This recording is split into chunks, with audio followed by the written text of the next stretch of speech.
হাই friends সকল মই মল্লিকা আপোনালোকক স্বাগতম জনাইছোঁ মোৰ YouTube channel Mallika Assamese blog and recipe লৈ আজি মই আপোনালোকৰ মাজলৈ লৈ আহিছোঁ চিঙৰাৰ এটা অতি সহজ ৰেচিপি যিহেতু ঘৰতে কম মছলাৰে চিঙৰা ঘৰতে তৈয়াৰ কৰি কেনেদৰেনো খাব পাৰি তাকে মই আপোনালোকৰ মাজত শ্বেয়াৰ কৰিব বিচাৰিছোঁ তাৰ কাৰণে মই অকণমান ময়দা লৈছোঁ যিহেতু চিঙৰা মই আৰু মোৰ হাজবেণ্ড আমি দুজনেহে খাম সেইটো কাৰণে মই দুটা বনাবৰ জোখত ময়দা লৈছোঁ আপোনালোকে নিজৰ জোখ অনুসৰি ল'ব তাত মই অলপমান এয়া নিমখ যোগ কৰিছোঁ আপোনালোকে ইয়াত আজৱাইন দিব পাৰে মোৰ আজৱাইন নাই কাৰণে মই 2-4টা এনেদৰে কলা জিৰাকৈ ছটিয়াই দিছোঁ আৰু আপোনালোকে বেকিং পাউডাৰ ব্যৱহাৰ কৰিব পাৰে যিহেতু মই ঘৰতে খাম সেইটো কাৰণে মই বেকিং পাউডাৰ ব্যৱহাৰ কৰা নাই যিহেতু চিঙৰাটোৱে অধিক পৰিমাণে গেছ কৰে সেইকাৰণে মই ইয়াত বেকিং পাউডাৰ দিয়া নাই আৰু হোটেলৰ চিঙৰা খোৱাৰ পিছত হয়তো সকলোৰে গেছৰ প্ৰব্লেমটো আহে সেইকাৰণে মই কম মছলাৰে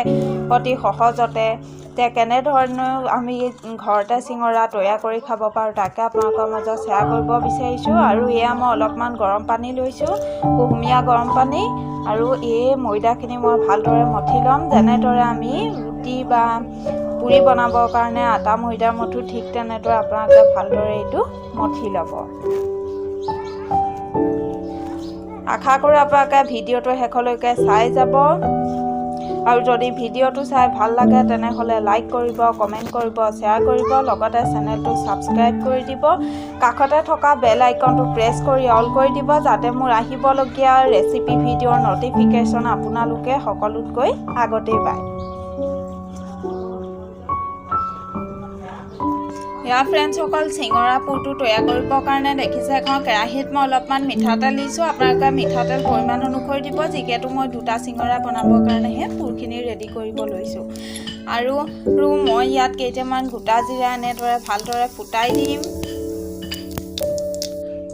আৰু ইয়াত দেখিব পাৰিছে জিৰাকেইটা ভালদৰে ফুটি উঠাত মই ইয়াত সিজাই থোৱা মটৰ আৰু আলুখিনি দি দিছোঁ আৰু ইয়াত মই মছলা হিচাপত অকণমান দিম জলকীয়া গুড়া আৰু অকণমান দিম ধনিয়া গুড়া যিহেতু ঘৰতে খাবৰ কাৰণে প্ৰস্তুত কৰিছোঁ সেইটো কাৰণে অতি কম মছলাৰে মই বস্তুটো বনাব বিচাৰিছোঁ আপোনালোকে ইচ্ছা অনুসৰি মছলা দিব পাৰে আৰু ইয়াত অকণমান মই দিছোঁ ইয়াত গৰম মছলা জাষ্ট অকণমান দিছোঁ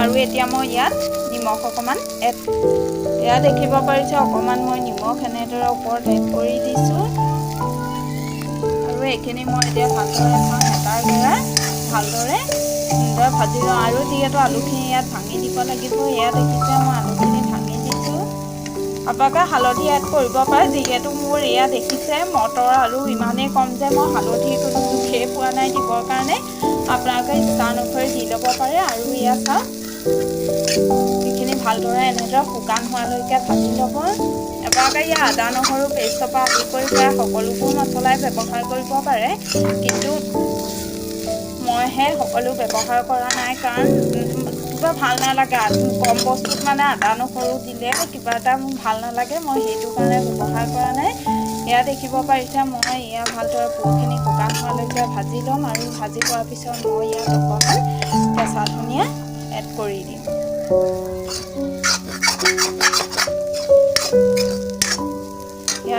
আৰু এয়া দেখিছে অলপমান কেঁচা ধনিয়া মই এনেদৰে কাটি এই কেৰাহীখনতে পুৰখিনিৰ ওপৰত দি এয়া দেখিছে ধনিয়াখিনি এড কৰি দিয়াৰ পিছত আমাৰ এই যিখিনি পুৰ এই পুৰখিনি ৰেডি হৈ গৈছে আৰু এতিয়া আমি চিঙৰা বনাবৰ কাৰণে ডোটো সুন্দৰভাৱে বেলি লৈ পিনি আমি চিঙৰা প্ৰস্তুত কৰিম আহক তেনেহ'লে ভিডিঅ'টো স্কিপ নকৰাকৈ শেষলৈকে চাই যাব ইয়াৰ ফ্ৰেণ্ডছসকল দেখিব পাৰিছে মই ময়দাটো এনেদৰে লাডু কৰি বেলিবৰ কাৰণে লৈছোঁ আৰু এতিয়া মই এইটো ভালদৰে বেলি লৈ আপোনালোকৰ আগত কেনেধৰণেনো চিঙৰা বনাওঁতে আমাৰ এই ময়দাটো বা ৰুটিটো ভাজ কৰা হয় তাকে মই আপোনালোকৰ আগত শ্বেয়াৰ কৰিম ইয়াৰ ফ্ৰেণ্ডছসকল দেখিব পাৰিছে মই ময়দা লাডুটো এনেদৰে ভালদৰে বেলি ল'লোঁ ৰুটি আকাৰত বেলি এতিয়া মই এইটো সমানে দুটা ভাগত ভাগ কৰি এনেদৰে কাটি লওঁ যিহেতু চিঙৰা বনাবৰ কাৰণে এনেদৰে কাটি লোৱাটো অতি প্ৰয়োজন আৰু তাৰ পিছত যিহেতু আমি পুৰখিনি ইয়াৰ ভিতৰত ভৰাব লাগিব। সেইটো কাৰণে আমি ঠিক এনেদৰে ভাজ কৰিব লাগিব। ভাজ কৰি এইটো জেগা আমি এনেদৰে কৰিব লাগিব আৰু কৰি আমি এইটো এনেদৰে ঠুঙাৰ নিচিনা কৰিব লাগিব আৰু ইয়াত আমি কি কৰিব লাগিব, অলপমান পানী ভালদৰে মিলাই ল'ব লাগিব। আৰু পানী যিহেতু কেমেৰা মই নিজে অকলশৰে কৰিব লগা হৈছে, সেইটো কাৰণে অলপমান দিগদাৰ হৈছে। তথাপিতো মই আপোনালোকৰ আগত এই ভিডিঅ'টো বা এই প্ৰচেছটো শ্বেয়াৰ কৰিবলৈ মই আপোনালোকৰ আগত যত্ন কৰিছোঁ। আৰু এনেদৰে ঠুঙাৰ আগতে আমি এইটো ষ্টুট কৰি ল'লোঁ আৰু এতিয়া আমি ইয়াত কি হয় ডৌখিনি ভৰাই ল'ম। ইয়াৰ ফ্ৰেণ্ডছসকল দেখিব পাৰিছে মই এনেদৰে ময়দাৰ লাডুটো বেলি লৈ ভালদৰে কাটি এনেদৰে ভাজ কৰি ল'লোঁ। লৈ এতিয়া ইয়াৰ ভিতৰত পুৰখিনি ভৰাইছোঁ। পুৰখিনি ভালদৰে ভৰাই এইটো মই ভাজ কৰি ল'ম।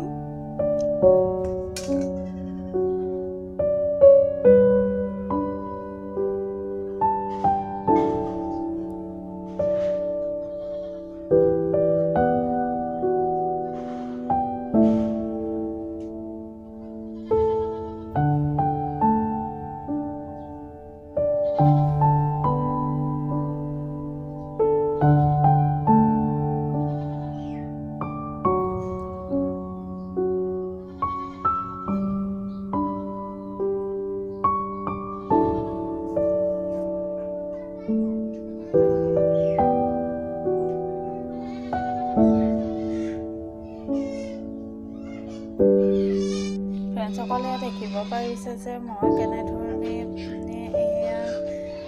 চিঙৰাকেইটা বনাবৰ কাৰণে পুৰখিনি ভৰাই ৰেডি কৰি লৈছোঁ। আৰু আপোনালোকে হয়তো ভাবিছে যে এটা ডাঙৰ এটা সৰু কিয় তেনেকুৱা কৰিছে। আচলতে কথাটো তেনেধৰণৰ নহয়। আপোনালোকে চিঙৰা ওপৰপাকটো যেনেদৰে সেইটো নিজৰ ইচ্ছাৰ ওপৰত কথা, কিন্তু এই তলৰ শ্বেপটো এনেদৰে মই চিঙৰাৰ দৰে দিছোঁ।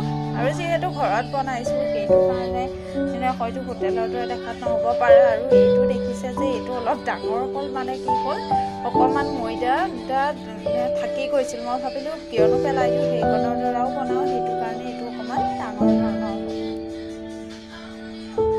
ফ্ৰেণ্ডছসকলে দেখিব পাৰিছে মই চিঙৰাকেইটা এনেদৰে তেলত দিছোঁ। তেলটো এতিয়া উতলা তেলত দিয়া নাই, অলপ গৰম হওঁতে মই দিছোঁ আৰু এইখিনি ভালদৰে এনেকৈ ডুব যোৱাকৈ তেলখিনি দিছোঁ। আৰু দেখিছে গেছৰ ফ্লেম মই একেবাৰে ল' কৰি দিছোঁ।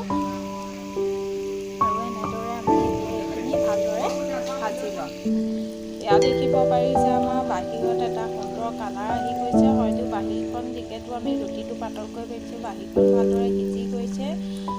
আৰু যিহেতু ভিতৰ পুৰখিনি আমি ভাজিয়ে লৈছোঁ, সেইটো কাৰণে বেছি সময় ভজাৰ কোনো প্ৰয়োজন নাই। কিন্তু এইখিনি যাতে ধৰি নাযায় বা কোলা হৈ দিয়ে নাযায়, তাৰ কাৰণে আমি এনেদৰে 2-3বাৰ উলট পুলট কৰি দিম। তাৰপিছত মইখিনি ভালদৰে নমাই লৈ আপোনালোকৰ আগত মই এইকেইটা শ্বেয়াৰ কৰিম। ফ্ৰেণ্ডছসকলে দেখিব পাৰিছে মই সুন্দৰভাৱে চিঙৰাকেইটা ভাজি ল'লোঁ। ভাজি মই ব্ৰেকফাষ্টত খাবৰ কাৰণে অলপমান গাখীৰ চাহ বনাইছোঁ। আৰু এতিয়া আমি এই চিঙৰাকেইটা গাখীৰ চাহৰ লগত পৰিৱেশন কৰি আপোনালোকে হয়তো কালাৰটো বা আপোনালোকে দেখি হয়তো ধৰিব পাৰিছে যে এইটো খাবৰ কাৰণে কিমান টেষ্ট হ'ব। আৰু আপোনালোকে দেখিছে যে মই এই 3টাহে বনাইছোঁ। আপোনালোকে নিজৰ জোখ বা পৰিমাণ অনুসৰি আপোনালোকে মই যেনেদৰে বনাইছোঁ তেনেদৰে বনাই খাই চাব। আৰু যদি ভিডিঅ'টো চাই ভাল পালে তেনেহ'লে লাইক কৰিব, কমেণ্ট কৰিব, শ্বেয়াৰ কৰিব, লগতে মোৰ চেনেলটো ছাবস্ক্ৰাইব কৰি দিব। আৰু এনেধৰণৰ অতি ইজি ৰেচিপি পাই থাকিবৰ কাৰণে মোৰ চেনেলটো ছাবস্ক্ৰাইব কৰি লগতে কাষত থকা বেল আইকনটো প্ৰেছ কৰি দিব। চাব পাৰে আমাৰ চিঙৰাটো ভিতৰটো কেনেধৰণৰ হৈছে। এইটো খাবলৈ খুব সুন্দৰ হৈছে। আৰু আপোনালোকে দেখিছে যে ভিতৰলৈকে সুন্দৰভাৱে এনেদৰে সিজি গৈছে।